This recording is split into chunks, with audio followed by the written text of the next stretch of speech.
ఆదిలాబాద్ జిల్లా తలమడుగు మండలంలోని రుయ్యాడిలో తెలంగాణ ప్రభుత్వం ప్రతిష్టాత్మకంగా చేపట్టిన ప్రజాపాలన కార్యక్రమంలో భాగంగా పారిశుద్ధ్య పనులు, పల్లె ప్రకృతి వనంలో నర్సరీ కేంద్రాన్ని, గృహజ్యోతి అమలు పనితీరును, గ్రంథాలయాన్ని రిబ్బన్ కట్ చేసి ప్రారంభించారు జిల్లా కలెక్టర్. గ్రామస్తులు శాలువతో సత్కరించి ఘనంగా సన్మానించారు. విద్యార్థులకు అందించే బోధనా పద్ధతులను అడిగి తెలుసుకున్నారు.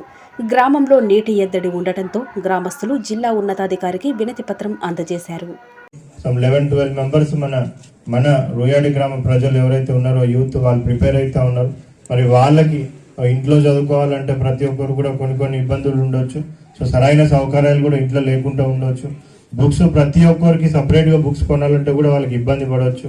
మరి అట్లా కాకుండా మరి ప్రతి ఒక్కరు ఇక్కడ ఒక మంచి రూమ్లో మంచి వాతావరణంలో అక్కడ కూర్చొని చదువుకునే విధంగా బుక్స్ అన్ని కూడా ప్రొవైడ్ చేసి ఒక మంచి లైబ్రరీ లాగా తీర్చిదిద్దినందుకు మరి ప్రత్యేకంగా మరి డోనర్స్ అందరికీ కూడా ఎస్పెషల్లీ గణేష్ రెడ్డి గారికి ప్రత్యేకంగా గారికి ధన్యవాదాలు తెలుపుతా ఉన్నాను.